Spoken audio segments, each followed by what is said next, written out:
আসসালামু আলাইকুম।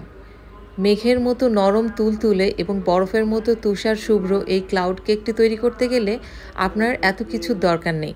মাত্র সামান্য ২টি উপকরণ দিয়েই আপনি তৈরি করে ফেলতে পারবেন এই কেকটা। এবং দেখতে পাচ্ছেন এটা এতটাই সফট যে আপনার খাওয়া ভুলে যাবেন। মনে হবে যে আপনি এই কেকটা ভাঙতেই থাকবেন। এবং দেখতে কতটা ইয়াম্মি লাগছে। তো আমি চলে আসলাম রেসিপিতে। এখানে আমি ৪টা ডিম ইউজ করব। আপনারা আপনাদের সুবিধা মতো ডিম নিয়ে নেবেন। আমি ৪টা ডিমকে ভেঙে এটার সাদা অংশটাকে আলাদা করে নিচ্ছি। আমার এখানে লাগবে ডিমের সাদা অংশটা। তো সাবধানে এটা সাদা অংশটা আলাদা করবেন যেন হলুদ অংশটা কোনো মতেই ডিমের মধ্যে না মিশে যায়। তো এটা আমার আলাদা করা হয়ে গেছে। এ পর্যায়ে আমি এর মধ্যে 1/3 কাপ চিনি দিয়ে দিলাম। এখন আমি এটাকে সুন্দর করে বিট করে নেব। খুব ভালো করে বিট করতে হবে। তো দেখতে পাচ্ছেন আমার এটা সুন্দর মতো বিট হয়ে গেছে।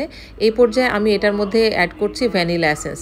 তো ভ্যানিলা এসেন্স দিয়ে আবার এটাকে আমি এটার সাথে সুন্দর করে মিশিয়ে নিচ্ছি। তো আমার বিট করা হয়ে গেছে। এই পর্যায়ে আমি একটা প্লেটের মধ্যে এটাকে একটু তেল ব্রাশ করে নিয়েছিলাম। এখন এটার উপরে আমি দিয়ে দিচ্ছি এই ডিমের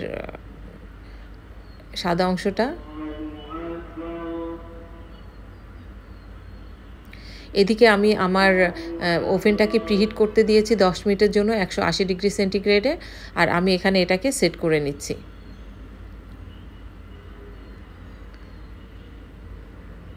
এটা আপনারা আপনাদের সুবিধা মতো সেট করতে পারেন।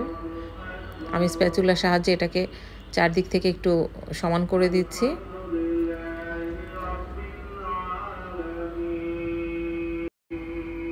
তো আমার এটা সেট করা হয়ে গেলে আমি এটাকে গার্নিশ করার জন্য স্ট্রবেরি ইউজ করছি।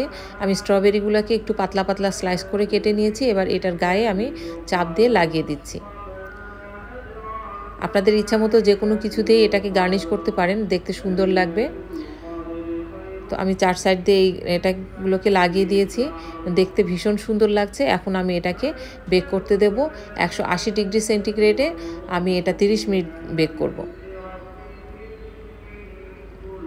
তো আমি ফিরে এলাম 30 মিনিট পরে। দেখতে পাচ্ছেন আমার কেকটা বেক হয়ে গেছে এবং উপরের অংশটা ব্রাউন হয়ে গেছে। এটা কতটা নরম তুলতুলে হয়েছে দেখেই বোঝা যাচ্ছে।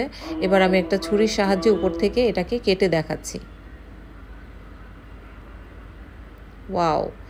দেখতে পাচ্ছেন এটা ভিতরটা কতটা সফট এবং মেঘের মতো নরম আর মানে বরফের মতো শুভ্র। আমি হাতে নিয়ে দেখাচ্ছি এটা কতটা সফট হয়েছে, একদম তুলার মতো। তো সুপ্রিয় বন্ধুরা, আশা করি আমার ভিডিওটা ভালো লেগেছে। আপনারা বাসায় খুব সহজে এটা ট্রাই করতে পারেন। আপনার বাচ্চারা এবং বড়রা সবাই আশা করি পছন্দ করবে। মুখে দিলেই মিলিয়ে যাবে এমন একটা কেক। তো আজ এই পর্যন্তই। আমার ভিডিওটা ভালো লাগলে অবশ্যই আমার চ্যানেলটাকে সাবস্ক্রাইব করবেন, লাইক কমেন্ট করে আমার সাথেই থাকবেন।